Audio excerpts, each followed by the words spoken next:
Hi, welcome to Juice Bar. Today we're gonna mix an Aronia gin cocktail.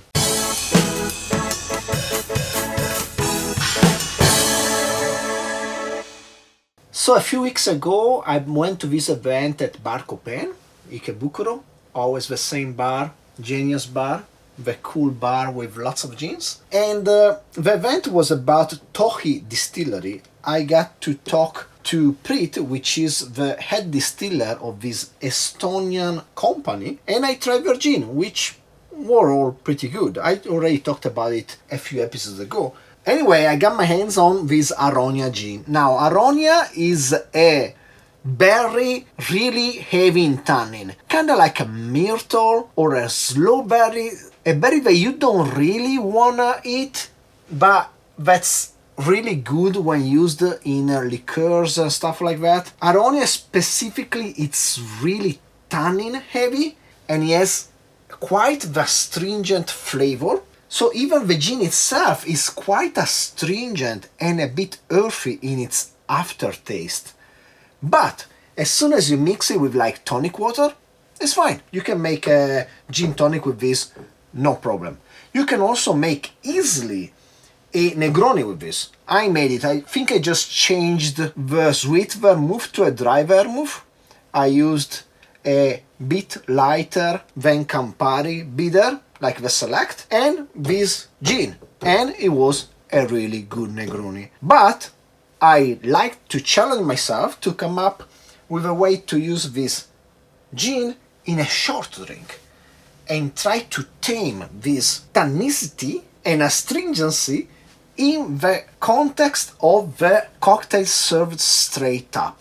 So let's see what I came up with. So let's start by squeezing a tiny amount of grapefruit.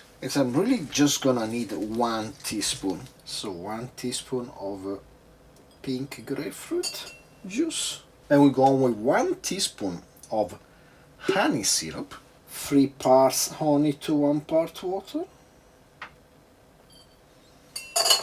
Then 1 teaspoon of Suze. I always say I don't like Suze, but I always say that 1 teaspoon is fine. And we are going to use 1 teaspoon of Suze, which I think has a bitterness that matches quite well with the Aronia gin. Well, let's go on with the Aronia gin from Tohi. And we're going to need 22.5 milliliter or 3/4 of an ounce. And we finish with this special ingredient, which is just a vodka, which I infused with licorice. Super easy. I got 100 milliliter of vodka, 40% ABV. I put in 1 teaspoon of licorice, like this, just like chunk of licorice wood. And I was like, I'm gonna let it stay overnight. But then after 1 hour and a half, I tasted it, already tasted like licorice. I'm like, fine. So after 1 hour and a half, I strained it. And it gave me this really nice licorice flavor that's gonna help mellow out in a kind of sweet way the strong aftertaste of the Aronia gin. By the way, 30 milliliters of this vodka. Let's get some ice and let's give this bad boy a shake.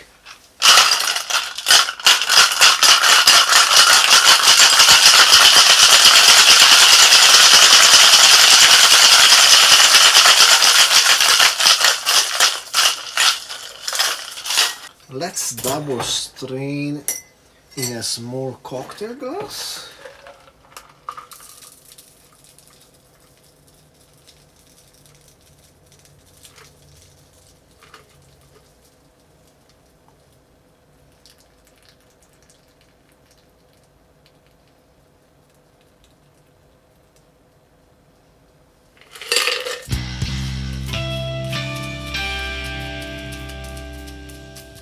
And there you go. I would like to call this cocktail Blood of My Enemies, as he has a quite deep red color.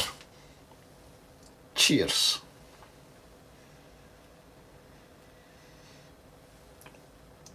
The Aronia smell is there. stained by grapefruit and licorice and honey. Let's have a sip. Yeah. Well, I like this because it's quite intense. But in the same way as the grapefruit and the honey and the licorice tame down the strong earthy smell of Aronia, in the same way they tame down the aftertaste of Aronia. Not that we want to kill it, we want it to be there, but we just want to smoothen it out.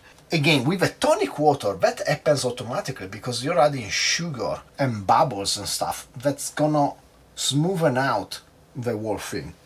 Without the help of a tonic water, we needed something else to work around the edges. And I think I accomplished that well enough with this cocktail. The sauce, the gentian just merges really well with the Aronia flavor and gives a extra bit of complexity to the cocktail. Yeah, and it does taste like something you will get served as an aperitif in Asgard. Quite Viking cocktail, I would say. So if you enjoyed the video, please like, subscribe, comment down below, share with anybody you like and don't like. Stir or shake yourself a deep red cocktail, and hopefully I will see you next time. Cheers!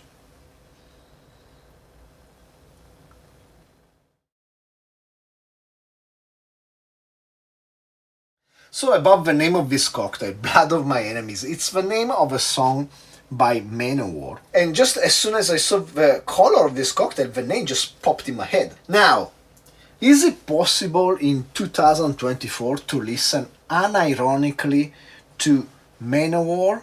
And I don't know, I think I listen to it semi-ironically.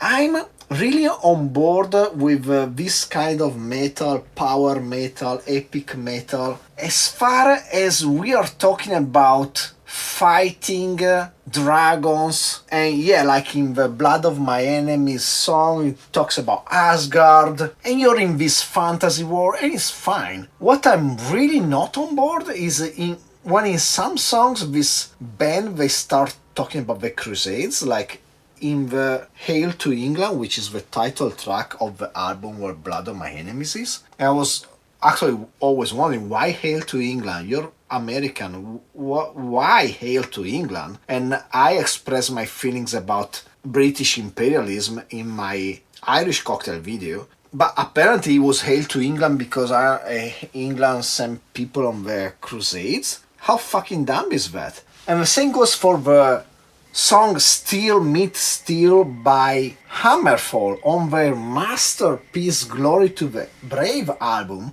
It's really a great album, it's a lot of fun. But then they write this song, Steel Meets Steel, and they talk about like killing the infidels. What fun, man. Seriously. Just keep it fun and games. Yeah, D&D games. I like that. Let's fight the orcs. 3 Inches of Blood, the Canadian band, they have the song Fight the Orcs, Slay the Orcs, Destroy the Orcs. I'm all about that, yeah. Slay the Orcs, the Goblins, the Trolls. I mean, the infidels? Come on. If you do power metal, you cannot take yourself seriously. It's an act. It's fun. But that's about it, please. If you take yourself seriously, you're just full of shit. Sorry.